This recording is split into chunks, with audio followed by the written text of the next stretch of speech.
Hi, I'm Jason, and this is the Cultural Breakdown. As we're wrapping up the opening weekend for Disney and Lucasfilm's new movie, Indiana Jones and the Dial of Destiny, we're starting to get the box office numbers in, and right now I think it's official. We can label this one a bomb. Indiana Jones 5 underwhelms with $70 million at international box office. And if you scroll down, it says it made $130 million globally. So that is not a good sign for a movie that cost around $300 million to make.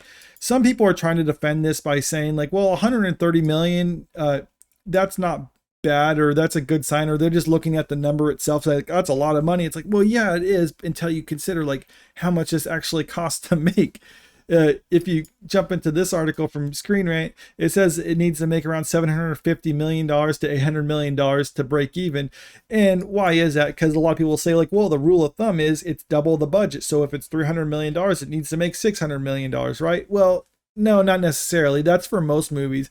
You get a movie like this from a big studio and a big blockbuster one that they're trying to make, they market it more than what you would normally think. Like, for instance, they'll have stuff at the Disney park, like they had food and other things themed for Indiana Jones. They had merchandise and things like that. That's a cost on their marketing budget that a lot of other movies don't endure when they're leading up to the movie. So you got to understand, sometimes they spend more on this thing, and other times the budget itself is just like the base budget. It doesn't necessarily account for reshoots and stuff that we know they did for this movie. So I think the $750 million to $800 million is a little bit more of a realistic goal, and that's what it needs to make.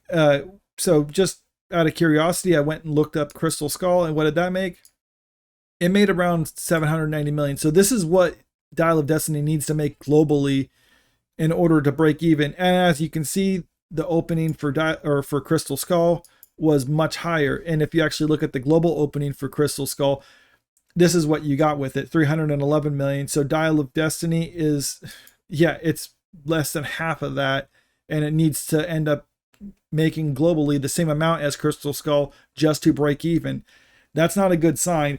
And also, you got to take into account, you got coming up other movies that are going to be taking over the theaters. Like you got Mission Impossible, you got Oppenheimer, Barbie movie. So those are ones that are being anticipated. So I think this isn't going to have long in theaters before it can actually just kind of die down a bit. I think it's like a couple of weeks before that happens. So are they going to make up that difference in that time frame? I don't see that happening right now.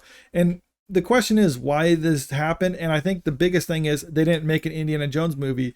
Crystal Skull started off high because people were excited to see a new Indiana Jones movie, but ultimately they were just like kind of downplaying the character and kind of setting up Shia LaBeouf as like the next thing. But ultimately that failed because the movie did bad.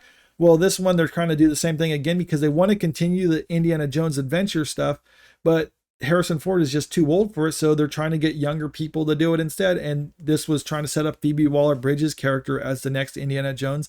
And it doesn't work because people don't want to watch a movie setting up another movie. They want to just watch Indiana Jones go on an adventure. And that's not what happened with this one. So what's going to happen with this? It's, like I said at the start, it's going to be a bomb. The question is, how big of a bomb? Is it going to be the biggest one of all time? I think $250 million would be like the number one bomb of all time. So is it going to make that? It's a possibility, but I don't know. Maybe I don't think it's going to be that much exactly globally. But I actually, as time goes on, I'm starting to think more and more it is. I still am maintaining it's going to be in the top 10 biggest bombs of all time. But I don't quite think it's going to be number one, but I could be wrong. Who knows with that? Let me know what you think in the comments. Do you think this is going to be the biggest of all time, or is it going to have legs and is it going to come running out because people like it? I don't think that's the case, but let me know what you think in the comments. And if you like this video, make sure you click the like button, share the video out there, and subscribe to the channel to stay up to date with the latest news. Thank you.